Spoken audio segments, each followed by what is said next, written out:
Padre, gracias te damos por este día tan maravilloso, lleno de bendiciones, lleno de dicha, de felicidad y de paz. En medio de circunstancias de la vida, tú siempre nos ayudas y en medio de toda crisis, adversidad, tú siempre nos das la victoria. Gracias porque sabemos que vienen nuestros mejores días. Ayúdame a comunicar este tema del síndrome post-aborto. Así como siempre, tu Espíritu Santo me ha guiado, me ha dirigido, me ha dado la sabiduría y también me ha dado su gracia y su unción. En el nombre de Jesús. Amén. Bueno, así como escucharon, voy a hablar sobre el síndrome post-aborto. Las siglas son SPA. Síndrome post-aborto.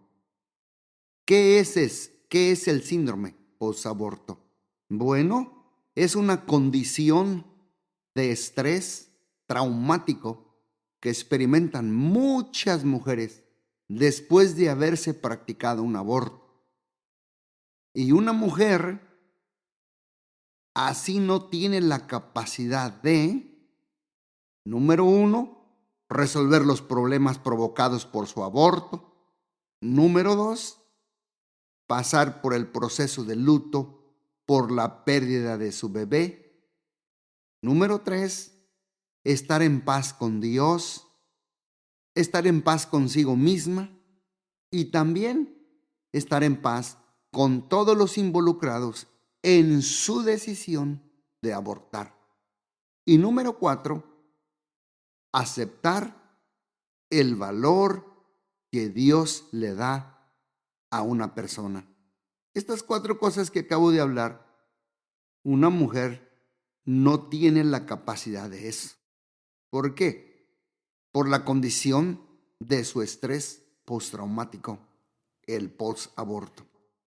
Y aquí, ¿qué preguntas, qué síntomas, internos pasan en la mujer? ¿Y qué síntomas externos, o sea, adentro y afuera, podría experimentar una mujer después de un aborto? Vamos a enumerar primero los síntomas internos. También le podemos llamar los conflictos internos, conflictos de corazón, conflictos en su alma, en sus emociones y en sus sentimientos. Adentro, primero los mencionaré. 1, ira. 2, ansiedad. 3, depresión. 4, desconfianza. Temor, dolor, culpabilidad, desesperanza, profundo arrepentimiento, poca motivación, rechazo, vergüenza, reprimir sus sentimientos, trauma y poca valoración de sí misma. Estos son los conflictos internos que podría experimentar una mujer después del aborto. Ahora veamos la evidencia afuera, la externa. 1, ruptura de relaciones interpersonales. 2, trastornos del sueño o trastornos digestivos. 3, hostilidad hacia sí misma y hacia los demás. 4, abuso de alcohol y drogas. La que sigue, problemas sexuales. Evita el tema del aborto. Síndrome de aniversario por el aborto. Revivir la experiencia del aborto. Incrementa el riesgo de un suicidio. No se puede relacionar con los niños. Pensamientos tergiversados. Preocupación. Paranoia. Llanto incontrolable. Enfermedades psicosomáticas. Pesadillas y recuerdos del aborto. Y por último, la última evidencia externa, retraimiento y aislamiento. Mira lo que dice Hebreos 4:3. Y no hay cosa criada que no sea manifestada en la presencia de Dios. Antes bien, todas las cosas están desnudas y abiertas a los ojos de Jesús, Dios, a quien tenemos que dar cuentas. Por eso, como usted sabe que enumeré los conflictos internos y la evidencia externa, pues siempre hay consecuencias, tanto internas como externas en la vida de una mujer que practicó el aborto. Y aquí mi pregunta sería, ¿por qué algunas mujeres deciden abortar? Esta sería la respuesta que le puedo dar. Las mujeres que deciden abortar están convencidas de que es la manera más fácil y práctica de resolver un problema muy difícil. Pero Proverbios 16:25 dice, hay camino que parece derecho al hombre o a la mujer, pero su fin es camino de muerte. Y aquí otra pregunta.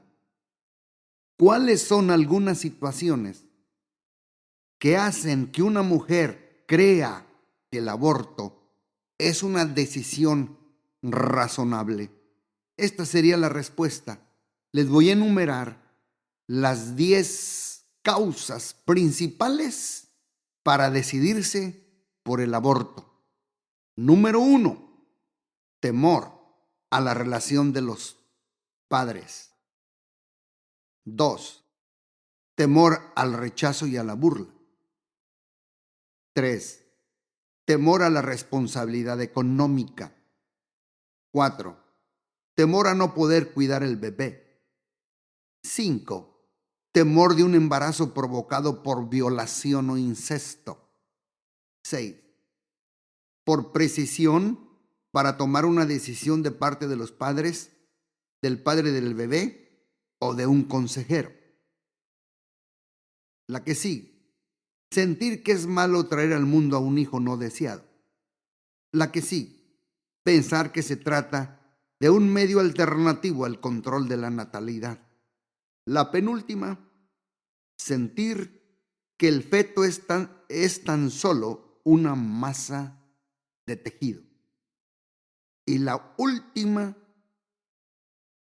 por cual algunas mujeres creen que el aborto es la decisión más razonable, tener poca convicción moral por ignorancia de la palabra de Dios.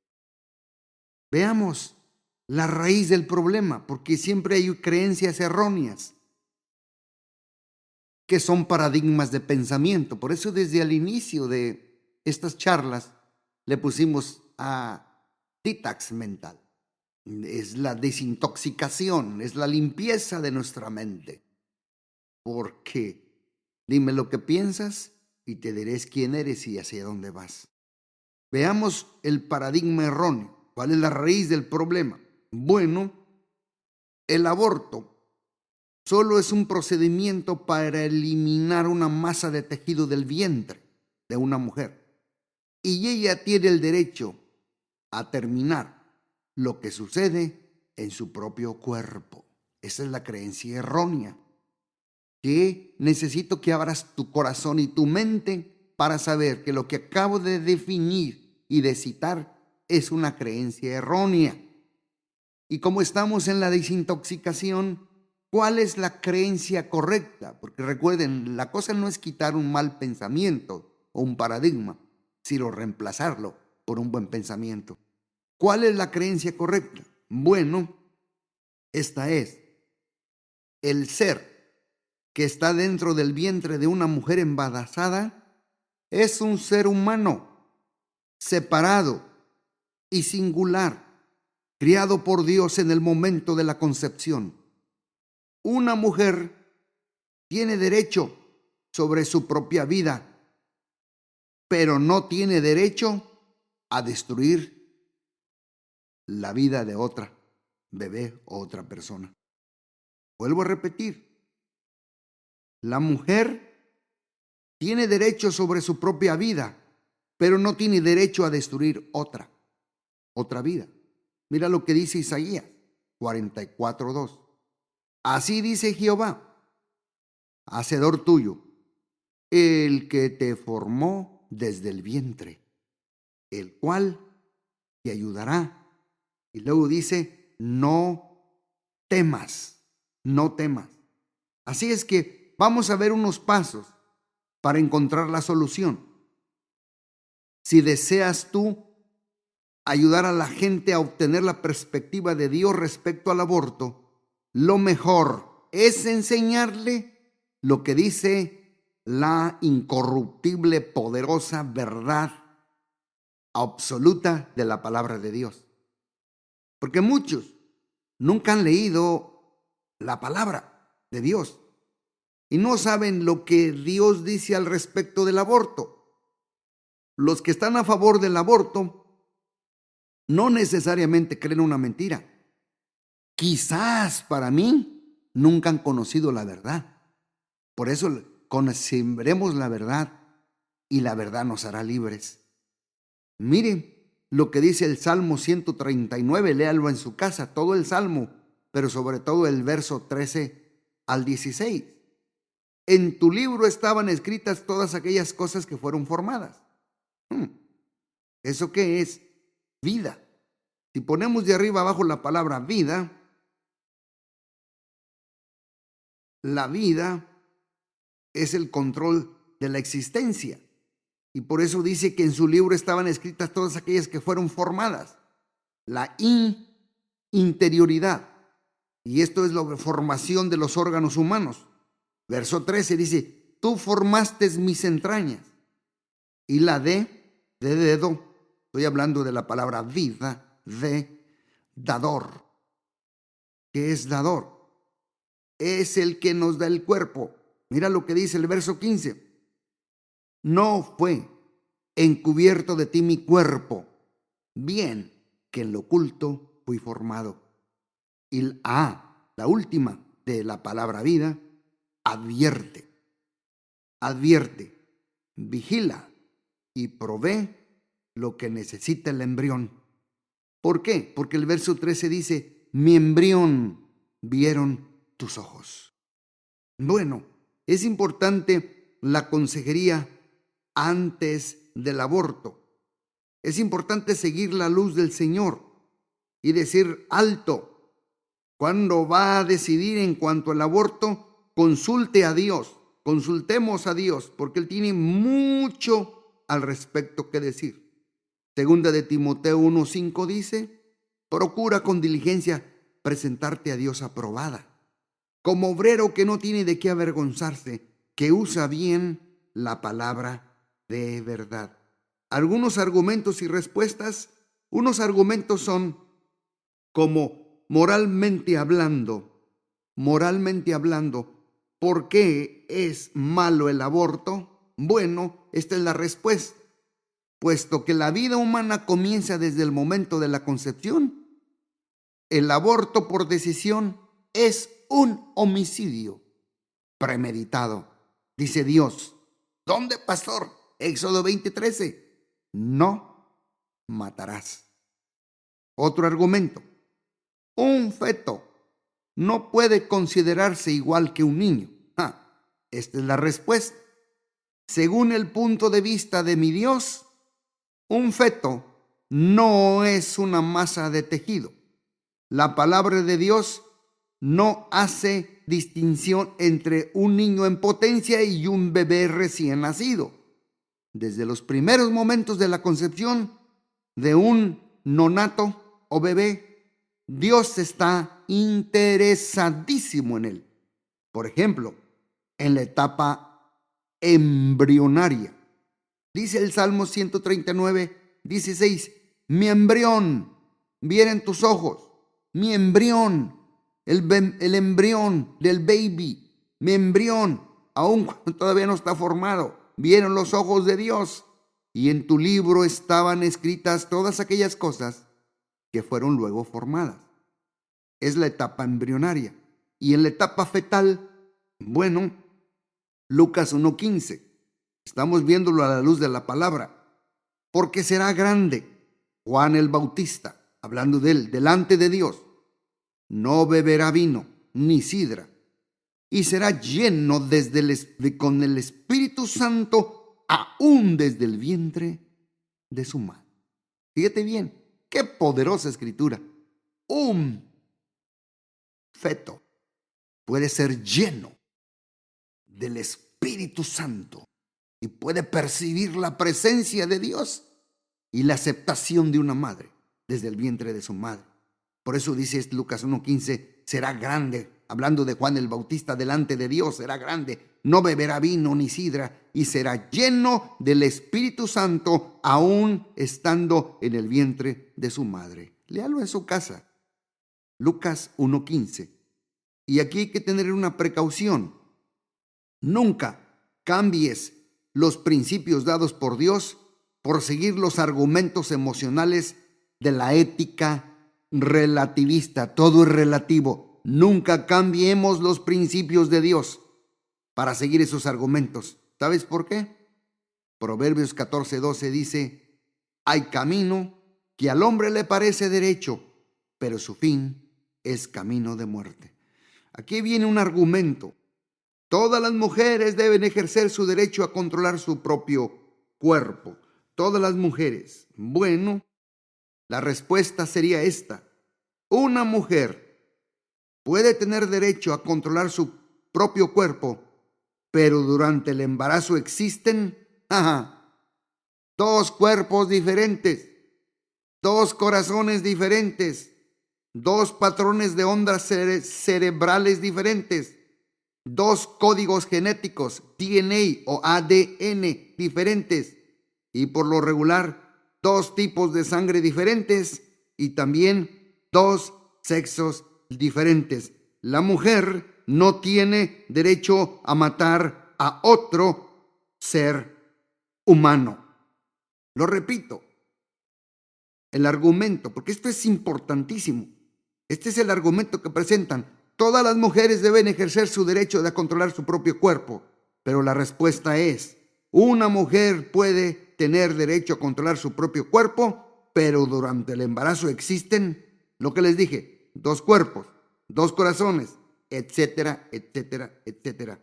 Otro argumento, el aborto debería aplicarse solo después de evaluar la viabilidad. El feto que no es capaz de vivir fuera del útero no es una persona viable y la sociedad no tiene por qué protegerlo. Ese se le llama el factor de la viabilidad. Pero bueno, esta es la respuesta. La viabilidad es la capacidad de una persona para sobrevivir sin la ayuda de otros. Con respecto a un baby, la viabilidad se refiere a si el bebé puede sobrevivir fuera del vientre de su madre. Una persona puede perder viabilidad por causa de la edad, enfermedad o por un accidente grave, pero ¿acaso ello le niega el estatus de ser humano? Un niño de 3 meses no puede sobrevivir por sí solo. Un hombre de 60 años de edad conectado a una máquina de respiración tampoco puede valerse por sí mismo. ¿Deberían considerarse estas personas candidatas a lo que le llaman la eutanasia? Los que insisten en el estándar de la viabilidad le quitan el derecho, escuchen bien, de protección a quienes más lo necesitan, sean babies o sean personas adultas. Otro argumento, el feto debe alcanzar cierto nivel de conciencia para ser considerado como persona. Esta es la respuesta correcta. Si la conciencia de la persona es el criterio que determina su humanidad, entonces un hombre que cae en estado de inconsciencia o que está en estado de coma no se puede considerar persona. Argumento, ¿se debe permitir el aborto a un feto con malformaciones? Esta es la respuesta. Permitir el aborto por causa de malformación fetal en seguir la ética de la calidad de vida, entre comillas, es considerar que no vale la pena conservar ciertas vidas. Y muchas personas que han nacido con defectos, por ejemplo, congénitos de la genética, han vivido felices y productivamente, y con frecuencia han sido una poderosa influencia de esperanza y de ánimo para otros. Otro argumento, estoy hablando argumentos y yo doy la respuesta. La víctima de violación o incesto no debería siquiera considerar dar a luz el bebé. Esta es la respuesta correcta. Cuando una mujer es la tragedia víctima de violación o incesto, sin lugar a duda, el padre del bebé es el culpable. Pero la madre y el bebé son inocentes. La respuesta correcta a este mal es castigar por medio de la ley al culpable y no permitir el asesinato de un inocente. La compasión por la víctima nunca debería afectar el principio de lo bueno y lo malo. Dos errores nunca hacen un acierto o un bien. Y sin importar la identidad del padre, la mujer sigue siendo la madre. Abortar el bebé, pues provoca que la mujer sea la víctima de 2 veces y le impide la oportunidad de llegar a conocer el plan soberano de Dios para los 2 inocentes, que son la madre y que son el baby, el niño. Otro argumento, estamos hablando de argumentos y respuestas. Todo niño debería ser deseado. El aborto legal de los bebés no deseados reducirá el riesgo del maltrato infantil. Todo es entre comillas estos argumentos. La respuesta correcta desde el punto de vista de Dios es esta. Cuando existe maltrato infantil, el problema lo provocan los padres, nunca el menor. El maltrato infantil ha seguido creciendo desde el caso de, no sé si se acuerdan del caso de Roe contra Wade, W-A-D-E, a pesar del asesinato de millones de bebés no deseados por medio del aborto. Una vez que un nonato, un baby, se encuentra en el vientre de una madre, la calidad de vida no debe determinarse por los deseos emocionales de la otra persona. Por eso la pregunta es, ¿debemos entonces matar a todas las personas que no deseamos, como los criminales, los que tienen hogar y los los indeseables? Pues no. Otro argumento es, de cualquier manera, las mujeres seguirán optando por el aborto. Si no se legaliza, se verán obligadas a practicarlo ilegalmente, lo cual pone en riesgo sus vidas. Esta es la respuesta. Esta es la respuesta. La única instancia en que se obliga a la mujer a practicarse un aborto es cuando esté en contra de su voluntad. No hay leyes que obliguen a ninguna mujer a abortar su bebé. Y esto pues tiene lógica. Si la gente está dispuesta a quebrantar la ley voluntariamente, ¿te imaginas lastimarse a sí mismo en el intento?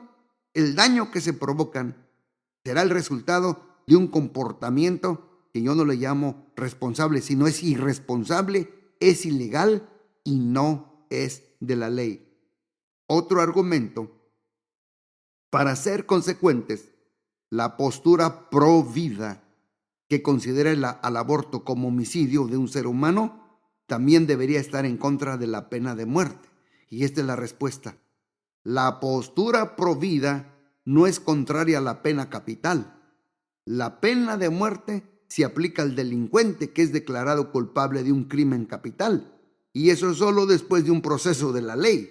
En el aborto, el nene, el bebé, el baby es inocente de cualquier crimen y por lo tanto, escuchen bien, no se justifica su muerte. Si es que siga, puesto que Dios es el dador de la vida, valoremos la santidad de la vida. Y yo sé que usted sabe que uno de los 10 mandamientos dice, no matarás. Por eso debemos valorar la santidad de la vida. Deuteronomio 30:19 dice, a los cielos y a la tierra llamo por testigos hoy contra vosotros, que os he puesto delante de la vida y la muerte, la bendición y la maldición. Escoge pues la vida para que vivas tú, y no solo tú, y tu descendencia. Otro argumento, ya vamos a terminar. La mujer que enfrenta un embarazo no deseado, en realidad no tiene oportunidad de hacer una verdadera elección. Yo les doy una respuesta, que aquí hay 3 alternativas para ella. Número 1, abortar, si sigue el razonamiento humano.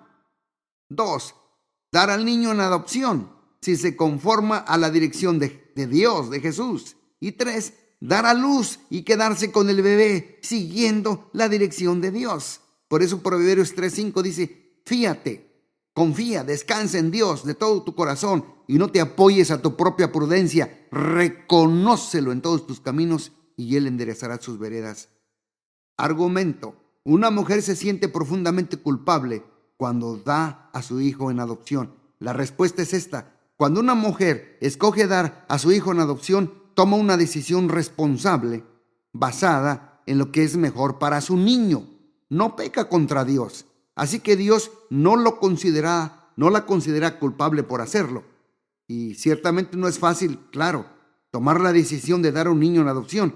Es natural para mí sentir dolor por el hijo que no estará con ella, pero puede alegrarse que dio a su hijo la oportunidad de vivir. Moisés, el gran líder espiritual de Israel, fue adoptivo. Pero cuando una mujer elige matar a su hijo no nato, bebé, peca contra Dios y contra su hijo. Éxodo 20:10 dice, y cuando el niño creció, ella lo trajo a la casa de Faraón, la cual lo prohijó, lo educó, lo desarrolló, lo crió y le puso por nombre Moisés, que es escondido por Dios. Y el último argumento, la madre soltera con problemas económicos o víctima de circunstancias no puede criar a su hijo sola. La respuesta es, si una madre se deja dirigir por Dios y decide quedarse con su bebé y le da su amor incondicional y cuidado, Dios es fiel. Yo sé que Dios es fiel, que le va a suplir todas sus necesidades. Mira lo que dice el Salmo 10:14. Tú lo has visto porque miras el trabajo y la vejación para dar la recompensa con tu mano. A ti se acoge el desvalido, el débil. Tú eres el amparo de los huérfanos. Así es que termino con esto. Muchas mujeres que han pasado por la experiencia del aborto, pues claro, sufren de remordimiento y desarrollan conflictos emocionales. Y hay 4 etapas por las cuales generalmente pasa una mujer al haberse practicado el aborto. La voy a mencionar muy rápido porque ya vamos a terminar. Estas son 4 etapas del síndrome después del aborto: alivio, justificación, reprensión y resentimiento. Alivio es la sensación de libertad por haber dejado atrás el difícil proceso de tomar la decisión y por el doloroso problema que ha desaparecido. La justificación hace un ejercicio mental para dar explicaciones lógicas y excusas por haberse practicado el aborto. Nunca hubiera sido una buena madre. Es mejor que el bebé no haya nacido. Quizás me sentí mal por hacerlo, pero ahora ya estoy bien. Es legal, por lo tanto debe ser correcto. Y la reprensión, estas son etapas del síndrome. Mentalmente bloquea los detalles. Recuerdos los dolorosos los bloquea y las emociones que involucran el aborto. Y el proceso del dolor puede ser reprimido a tal grado que la mujer pudiera incluso olvidar que tuvo un aborto. Y el resentimiento, la ira reprimida y escondida contra sí misma y todos los involucrados en el aborto, la conducen a 2 cosas: a la depresión y a la amargura. Si no se resuelve el enojo, tu relación con Dios y con los demás se verá bloqueada, obstaculizada en gran manera. Padre, yo sé que tú puedes sanar el corazón herido. Yo sé que tú ofreces sanidad a todo corazón humano, aún después de pecar. Hay una forma bíblica de estar en paz contigo y necesitamos hacer lo que esté a nuestro alcance para tener paz con los demás. Gracias porque tu palabra dice que cercano estás, oh Dios, a los quebrantados de corazón y salvar a los contritos de espíritu. Hoy en este día aceptamos nuestra responsabilidad y dejamos de culpar a los demás o a las circunstancias por el aborto. O reconocemos que en última instancia la decisión fue mía. Y este acuerdo con Dios es prácticamente un aborto y es pecado. Así es que traemos todos los recuerdos a la memoria. Elegimos eliminar el área de negación. Padre, resuelve los sentimientos negativos que nos rodearon durante el aborto. Señor, hablamos de la experiencia con un consejero, un amigo, alguien confiable, Padre Celestial, y reconocemos el dolor. Señor, en el nombre de Jesús, háblale a tu hijo por nombre, aceptando que un niño real fue el que murió en el aborto. Háblale a tu hijo por nombre. Lleva a cabo un pequeño funeral y entrega a tu hijo en las manos amorosas de Dios. Tiempo de llorar, tiempo de reír y tiempo de endechar y tiempo de bailar. En el nombre de Jesús, recibe el perdón de Dios, reconoce que has sido perdonada y por último, perdónate a ti mismo en el nombre de Jesús. Amén, amén y amén.